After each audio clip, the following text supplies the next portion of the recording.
Whatever. Hello everybody, welcome to this new video. This one is going to be a good one. In this video I'm going to teach you the basics of sound design. If you saw my video from last week, which was a short travel video from my recent trip to Portugal, you might have noticed my heavy use of sound design. I'll show you a couple of seconds from that video as an example.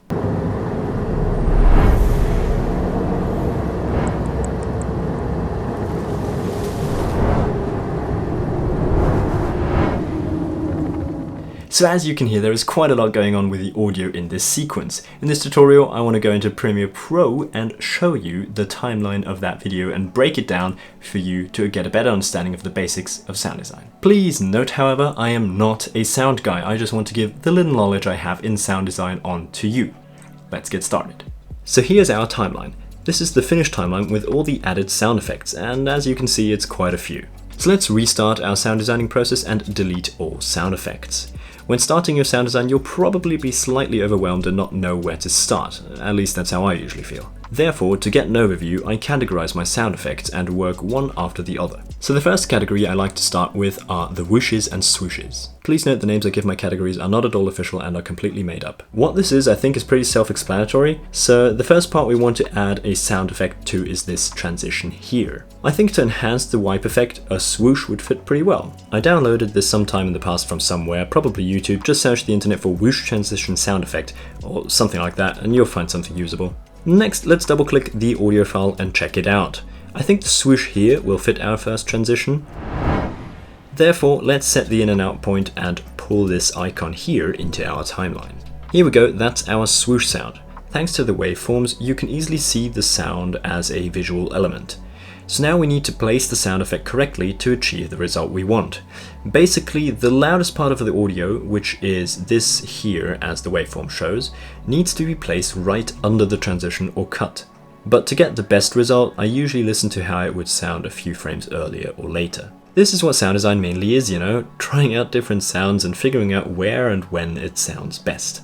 So this position sounds good to me, but I find the effect to still be a little shallow for my taste. So let's add another swoosh underneath to have two swooshes, which will give the whole effect some extra depth. Important for this technique is that you do not use the same sound, but another one that fits your needs. So in this case, I chose this sound, and I placed it beneath. The last step of our swoosh sound is to adjust the volume to our liking. I usually try to keep them rather too quiet than too loud. So for the rest of the video, you just repeat this process. Anywhere where you think a swoosh would fit the video, you add one, and try to have a little bit of variety, not always the same exact sound. In my finished timeline, I want to show you a little sequence where I used some tricks to enhance the sound. In this clip here, you can hear the grass and tree whizzing by. We'll get back to the tree later, for now let's stay on the swooshes. So for this whizzing effect, I used this swoosh sound right here. What I did was place a few of this sound beneath the clip in this order. This isn't a particular order, but try to keep it pretty random or it'll sound too repetitive. And the last but very important step to sell this sound effect is to change some of them slightly. Now they all sound the same, so to change that and give them some variety, let's right click on the clip and go to speed and duration. Let's set the speed to 90%. Now when we listen to the sound, you can hear that it's become a tiny bit slower and the pitch is slightly lower. If you change up your sounds a little with this function, you'll end up with the clip sounding much more realistic. Let's move on to the next category, which I like to call real sounds, even though I think the real word is actually Foley. After I finished all my swooshes, I continue with the real sounds. This includes everything you should be able to hear in the original audio. For the tutorial, let's continue with the sequence we just added our swooshes to. So far, this is what we have.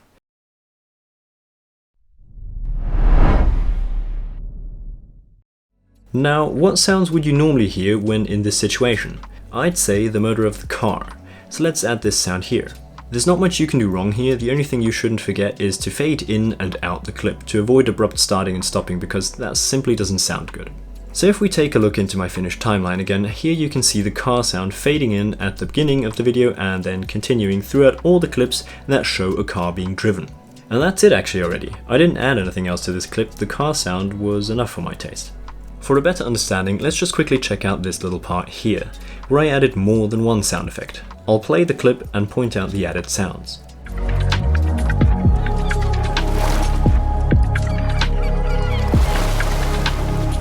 Next, let's continue with the last category, which I like to call the extra sounds.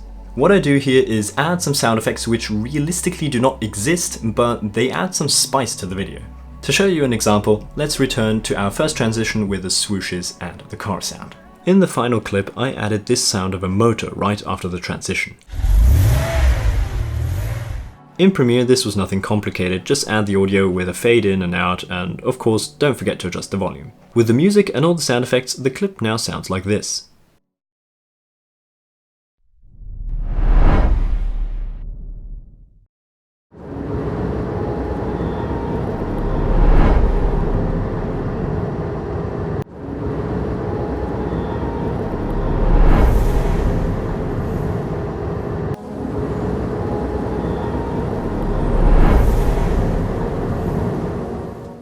And that's it! Those were the basics of sound design, but before we wrap up this video, I would like to show you some effects which you can take from Premiere Pro and just add to your audio for various uses. The 4 effects that I apply to my audio the most are the pitch shifter, the high pass filter, the low pass filter, and balance. With the pitch shifter, you make a sound lower or higher. So as an example, lower or higher. I mainly use this to edit swooshes. The high pass filter will make your voice sound like it comes out of a phone. And the low pass filter will sound as if you were in another room or underwater. And with balance, you can control on which side the audio is. So when listening to this with headphones, -100 will be only the left side and +100 only the right. I used this effect for the tree whizzing by in this clip, which we added the whizzing swooshes to. The sound I laid under the clip was this audio of leaves in the wind. I added a fade in and out and added the balance effect to have the tree sounds towards the right because in the shot they pass us on the right. So that's my process for the little sound design I like to add to my videos. I hope this tutorial was somewhat helpful. If you found some valuable information in this video, leave a like, and if you want to see more content like this, feel free to subscribe, and I hope to see you again next week. Goodbye.